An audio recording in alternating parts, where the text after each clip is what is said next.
कि आप नहीं समझ पाएंगे, कि विश्वास ही नहीं कर पाएंगे।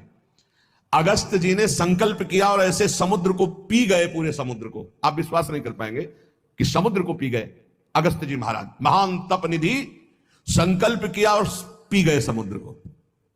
यह संकल्प की ताकत। भोजन से इस पांच भौतिक शरीर का पोषण होता है, और धीरे धीरे हम शरीर से अपने को अलग करने के लिए साधना कर रहे हैं। तो लघ्वाहारो, थोड़ा आहार चाहिए। हमारा दिमाग क्या सिखाता है? बर्बाद काहे को करोगे? अब कितना रह गया? 2 लड्डू रह गए हैं, 1 कटोरी खीर है, वैसे तो नहीं है पर बर्बाद नहीं होना चाहिए। अन्न है ये बर्बाद, श्वास बर्बाद हो जानी चाहिए। अरे दूसरा कोई खा लेगा, कोई और जीव पालेगा। आप थोड़ा भजन के लिए जगह बनाए रखो। अगर आपने परुषा लिया है तो किसी और जीव को पवा देना। सब अपने गुरु भाई ही हैं, हम एक ही प्रभु के बच्चा हैं। पोशाकें अलग अलग हैं। अरे किसी की स्वान की पोशाक है, किसी की सूकर की पोशाक है, किसी की कृमि की, लेकिन हम हैं सब एक ही भाई, परमात्मा अंश हैं, हम सब एक ही हैं। अंश वही है, पोशाकें अलग अलग है, वो पालेंगे।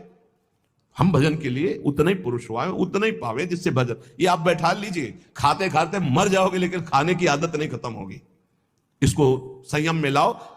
पहला कहा है त्यक्त संगो, दूसरा कहा है जित क्रोधो, तीसरा कहा है लघ्वाहारो। यदि भगवत प्राप्ति करनी है, दिव्यता लानी है, भजन का चमत्कार अंदर प्रकट करना है कि काम क्रोध लोभ मोह मद मत्सर ये सब भस्म हो रहे हैं, तो लघ्वाहारो।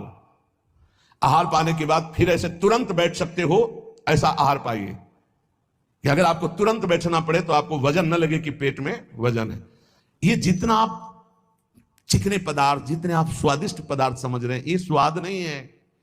वास्तविक स्वाद तो राधा नाम सुधा रसम रसी, तुम रोम रोम आपका जंकृत हो जाएगा जिस दिन राधा नाम। बोले हमें तो स्वाद नहीं मिलता, तो जिसका पित्त बढ़ जाता है मिश्री कड़वी लगती है। अगर अनुपान से दवा रूप में वही लिया जाए तो जब पित्त नष्ट होगा तो मिश्री मीठी लगने लगे। तो राधा नाम सुधा अमृत है, ये अमृत रस है। आचार्यों ने, महापुरुषों ने, स्वयं हरि ने इसका पान किया है, वही आपको मिल रहा है। आपकी जबान खराब हो चुकी भोगों में, थोड़ा भोजन कीजिए, बड़ा पावर मिलता है। आप उपवास के दिन देखना भजन में बहुत मन लगेगा, थोड़ा पानी पाओ। तो वैसे ही आप रोज उपवास कर सकते हो। 1 रोटी पाओ, 2 रोटी पाओ, थोड़ी दाल ले ली, थोड़ी सब्जी ले ली, जितने से ऐसे थोड़ा लगा बस। इतना दिमाग विचित्र है कि हर बार फंसाता है यही कि बर्बाद नहीं होना चाहिए, ये जाना चाहिए, अंदर जाना चाहिए। बस जहां यहां से गया तो बस फिर उसके पचाने में पूरा दिमाग लगा, भजन में तो लगा नहीं। इसलिए प्रार्थना है इस आसक्ति से बचो, भोजन की आसक्ति से। अच्छे पदार्थ जो सृष्टि में कहे जाते हैं उनको थोड़ा लीजिए, और जो रूखे सूखे कहे जाते हैं उनसे पेट भरिए और खूब भजन कीजिए। आगे कह रहे जितेंद्रिय, अपने आप जितेंद्रिय हो जाएंगे। शरीर एक रथ है,